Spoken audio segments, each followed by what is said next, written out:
Greetings, everybody. How you doing? This is Kinesiology 231, and given the slides are all blue and I'm sporting a blue shirt, that must mean that we are in Module 5. And to that end, this is an overview of Module 5. Now, this is going to take us back where we were originally in the course, where we had 3 chapters in one module.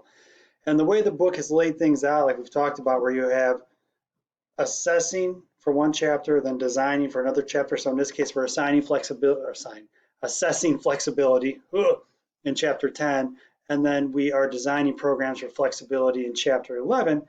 What they did in chapter 12 is they have assessing balance and then designing balance for chapter 12 instead of doing it at chapter 13, which I think they should have done. I'm a firm believer that, especially in the elderly population, this part of the fitness pie chart, if you will, balance and coordination, stabilization for the elderly is huge. And I think this was a miss a little bit, but that's all right. We'll go ahead and work around it, and I'll go ahead and integrate in my own thoughts into this lecture.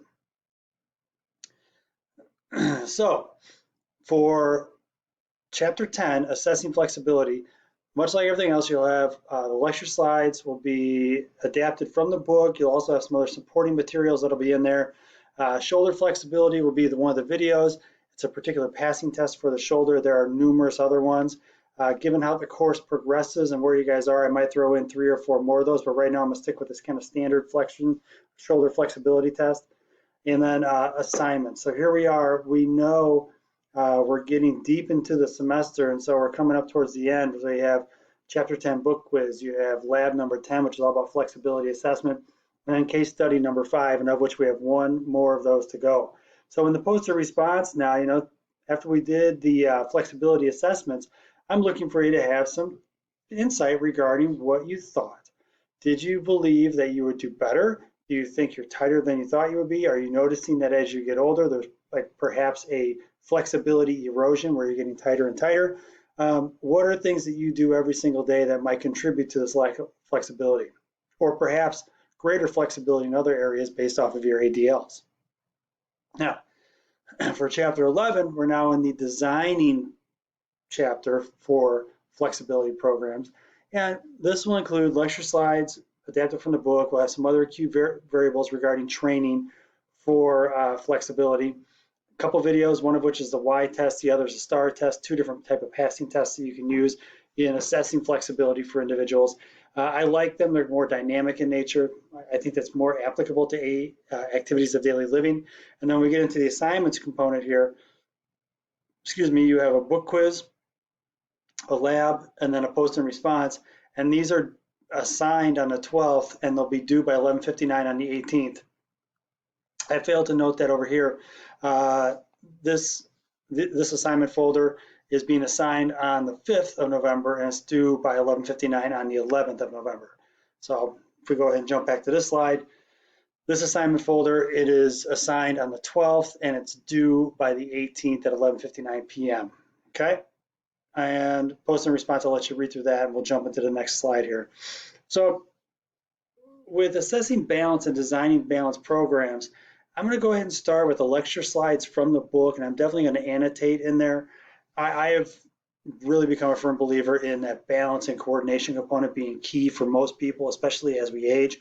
The video you'll see is specific to the functional movement screen, FMS, and there's actually a standardized certification course for the FMS that you would need to pass to become certified to administer this test, but it's actually a pretty simple test that you can use to evaluate your clients. Regarding assignments, these will be assigned on the 19th, and they'll be due on the 25th by 11:59 p.m.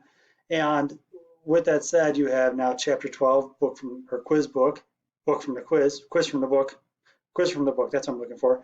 And then lab number 12, our last case study number 6.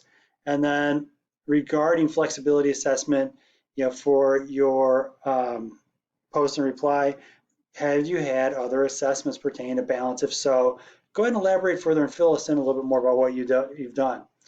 As we jump into the next slide, you've seen this 20 times already, but I'm going to go ahead and reiterate. Everything's on Blackboard to be completed on Blackboard, to be submitted on Blackboard, and your grades will be pretty instantaneous, unless, of course, there's an essay component where I have to grade manually. Give me 24 to 48 hours and you'll be fine. If you have any questions, comments, or current concerns, please email me at this address. All right, guys, so after this now, we jump from blue into indigo.